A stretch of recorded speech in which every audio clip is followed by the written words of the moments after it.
Assalamualaikum warahmatullahi wabarakatuh. Saya Fadli Cahya Alim akan menjelaskan tentang sejarah Islamisasi di Indonesia. Teori masuknya Islam di Indonesia. Yang pertama, teori dari India atau Gujarat. Teori ini menyebutkan Islam masuk di Indonesia melalui para pedagang dari India Muslim pada abad ke-13. Para pedagang ini menjalin relasi dengan orang-orang wilayah barat di Indonesia dan membentuk kerajaan Samudra Pasai. Dikutip dari buku Arkeologi Islam Nusantara, teori ini diperkuat dengan penemuan makam Sultan Samudra Pasai yakni Malik As-Saleh pada tahun 1297 yang memiliki kemiripan dengan corak batu nisan di Gujarat. Teori yang kedua dari Arab atau Mekkah. Teori masuknya Islam di Indonesia diperkirakan juga berasal dari Timur Tengah, tepatnya di Arab. Menurut Buya Hamka, Islam sudah menyebar di Indonesia sejak abad 7 Masehi. Dalam bukunya yang berjudul Sejarah Umat Islam, di situ menjelaskan salah satu bukti yang menunjukkan bahwa Islam masuk ke Nusantara dari orang-orang Arab. Bukti yang diajukan Hamka adalah naskah kuno dari Cina yang menyebutkan bahwa sekelompok bangsa Arab telah bermukim di kawasan pantai barat Sumatera pada 625 Masehi. Di kawasan yang pernah dikuasai kerajaan Sriwijaya itu juga ditemukan nisan kuno bertuliskan nama Syekh Rukunuddin yang wafat tahun 672 Masehi. Teori yang ketiga, Persia atau Iran. Teori bahwa ajaran Islam masuk ke Nusantara dari bangsa Persia atau yang kita kenal sekarang yaitu Iran masuk pada abad ke-13 Masehi. Dalam buku Reception Through Selection Modification, Antropologi Hukum Islam di Indonesia, menuliskan, Yahya Diningrat berpendapat bahwa tradisi dan kebudayaan Islam di Indonesia memiliki persamaan dengan Persia, seperti dari seni kaligrafi yang terpahat pada batu-batu nisan bercorak Islam di Nusantara. Ada pula budaya Tabot di Bengkulu dan Tabuik di Sumatera Barat yang serupa dengan ritual di Persia setiap tanggal 10 Muharram. Teori yang keempat, teori dari Cina. Penyebaran Islam di Indonesia juga diperkirakan masuk dari Cina. Dalam buku Islam in China menyebut relasi pertama antara orang-orang Islam dari Arab dengan bangsa Cina terjadi pada 713 Masehi.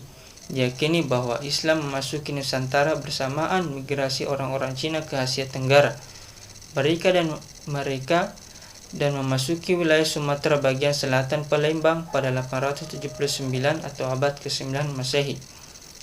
Bukti lain adalah banyak pendakwa Islam keturunan Cina yang punya pengaruh besar di Kesultanan Demak, kerajaan Islam pertama di Jawa.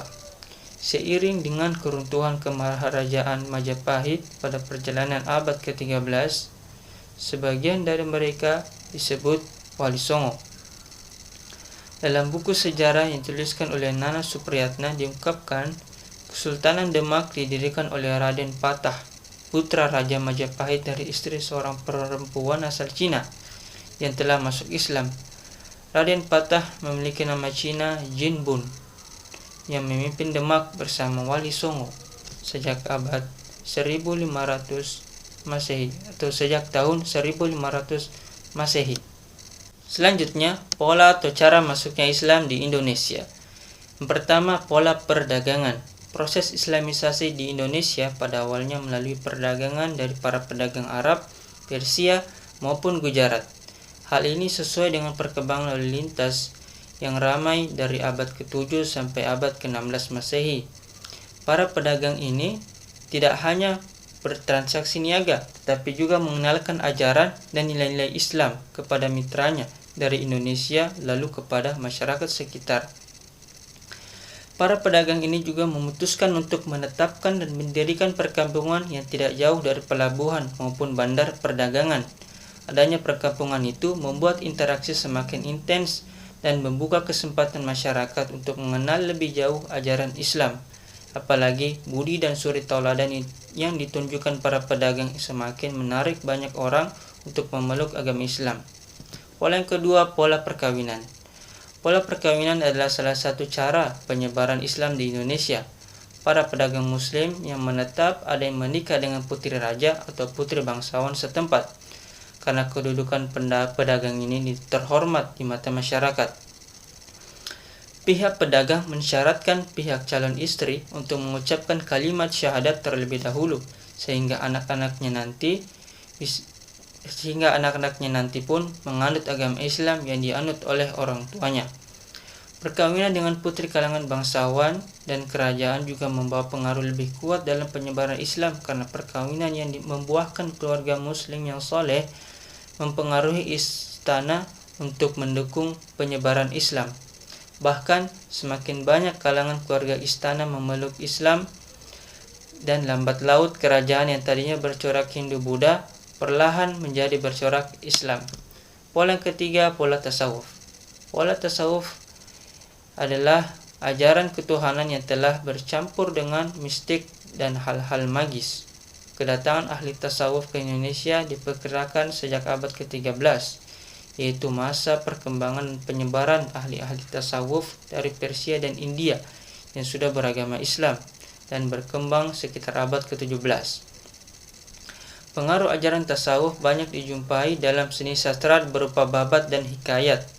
Ajaran ini terutama berkembang di Jawa karena ajaran Islam melalui tasawuf disesuaikan dengan pola pikir masyarakat yang masih berorientasi pada agama Hindu. Pola yang keempat, pola pendidikan. Perkembangan Islam yang cepat menyebabkan muncul tokoh ulama atau mubalik yang menyebarkan Islam melalui pendidikan dengan mendirikan pondok pesantren, di mana pondok pesantren ini merupakan tempat pemuda dari berbagai kalangan untuk menimba ilmu agama Islam. Setelah tamat, mereka akan menjadi juru dakwah di daerahnya masing-masing. Sebagai lembaga pendidikan Islam, pesantren berperan melahirkan guru agama, kiai atau ulama. Maka dari pesantren inilah muncul tokoh ulama atau mubalik yang menyebarkan Islam melalui dakwah dan pendidikan.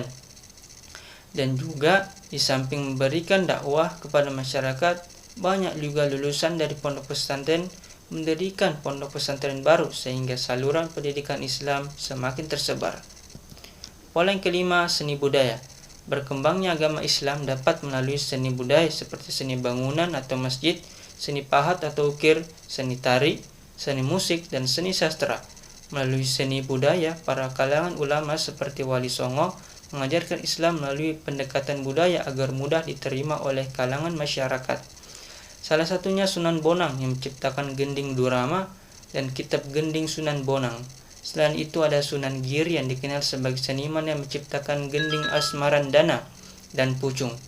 Adapun Sunan yang menonjol di antara Wali Songo adalah Sunan Kalijaga yang memanfaatkan media wayang untuk dakwahnya kepada masyarakat.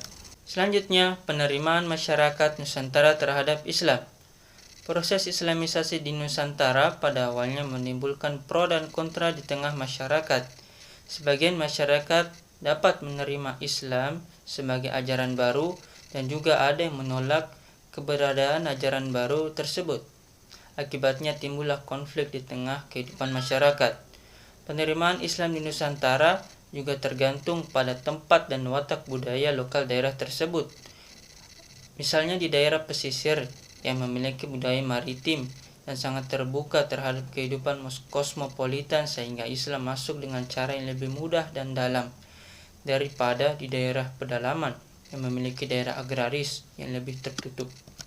Namun, dalam penerimaan Islam di Nusantara terdapat juga faktor yang menjadikannya mudah untuk diterima masyarakat Nusantara, yaitu yang pertama, syarat masuk Islam yang mudah, yakni dengan hanya mengucapkan 2 kalimat syahadat dan meyakininya dengan sepenuh hati.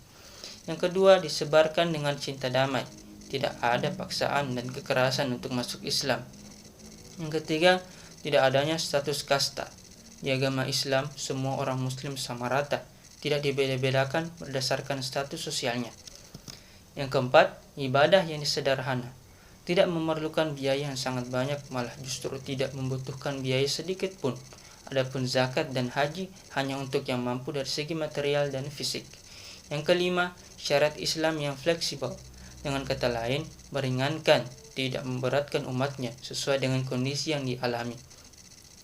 Yang keenam, runtuhnya kerajaan Majapahit yang menjadi pengaruh cukup besar pada kepercayaan masyarakat Nusantara dulu, membuat penyebaran Islam semakin mudah dilakukan dan tidak mendapat kendala yang berarti.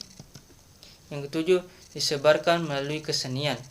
Penyebaran agama Islam diakulturasi dengan kesenian yang berkembang seperti wayang kulit yang disisipkan syariat Islam agar mudah dipahami.